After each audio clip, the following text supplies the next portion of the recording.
Hammaga assalomu alaykum. O'tgan darsda biz model qo'shgan edik Vue'ga.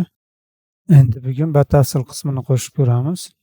Batafsil bo'limini qo'shish uchun oldin yangi Vue hosil qilib olamiz. Uning uchun Products papkasida добавить yozib, Component Razor tanlab, bittadan Представление Razor pustoyi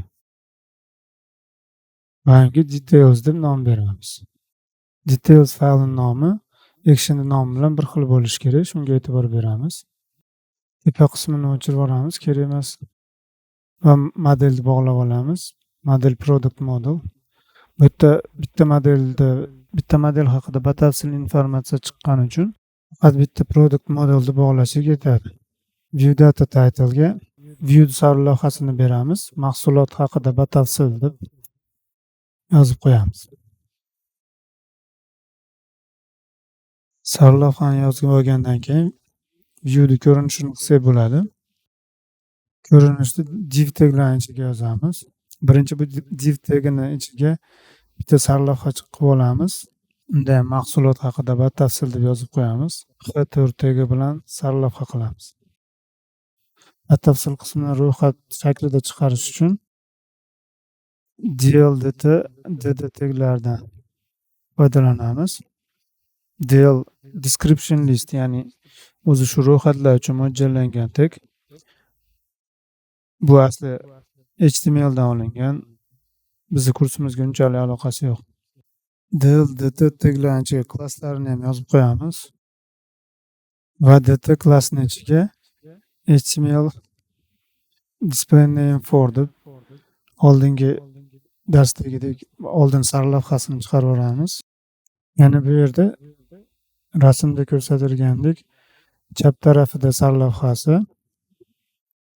o'ng tarafda natijasi kelib chiqadi. Natijasini chiqarish uchun dd tagidan foydalanamiz. dd tagi hosil qilib unga klass yozamiz. Va uning ichiga HTML display for tag helperini yozib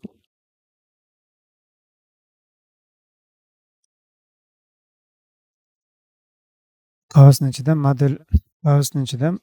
model va lambda orqali ID ga murojaat qilamiz. Bu yerda model o'zi bog'langanligi uchun o'tgan darsdagidek enumerable orqali emas. Shuning uchun modelni o'ziga murojaat qilamiz. Model ID deb. O'tgan darsda qiymatni chiqarishda Vue'ga bir nechta product model obyektlari ro'yxatini berganimiz uchun forichdagi o'zgaruvchiga murojaat qilgandik.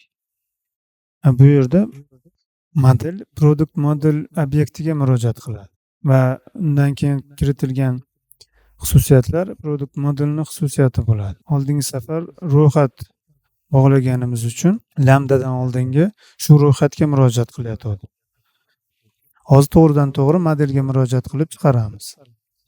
Ya'ni model va lambdadan keyingi model bir xil bo'lishi shart bu yerda. Endi shu sarlavha va uni qiymati yozilgan taglarni ko'chirib, dt va dd taglarining orasini va id ning o'rniga qolgan xususiyatlarni yozib chiqamiz.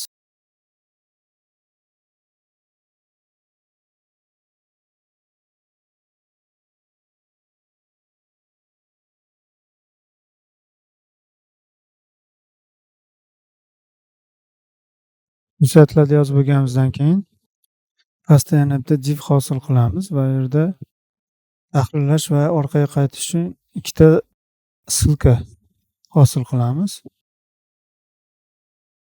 Birinchisi tahrirlash uchun actionga edit deb yozamiz. Orqaga qaytish uchun actioniga index deb yozib qo'yamiz. Bu yerda e'tibor bersalar, edit qizil bilan ko'rsatilgan. Ya'ni qizilga hali action yo'qligi uchun u qizil qilib ko'rsatilyapti. View'larni hosil qilib oldik.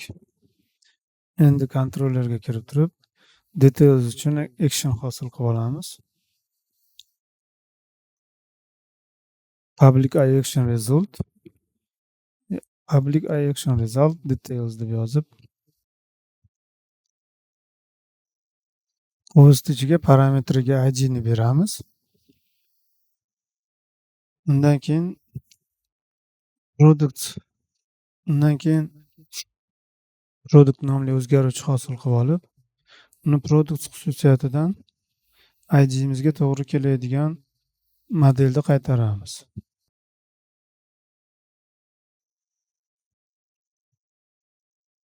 Find metodi orqali IDni axtaramiz va uni viewga qaytaramiz. Viewga qaytarishda bu yerda agar product null bo'lsa not found viewsini qaytar, bo'lmasam shu o'zimiz viewga productni berib yubor deb yozib qo'yamiz. Endi ishlatib ko'rsak bo'ladi. Ilovamiz ishga tushgandan keyin mahsulotlarga kiramiz va batafsil bo'limini ochamiz. Ochilyapti. Orqaga yana batafsil ishlayapti. Bugungi darsimizga hozircha shu. Keyingi darslarda ko'rishguncha xayr, sog' bo'linglar.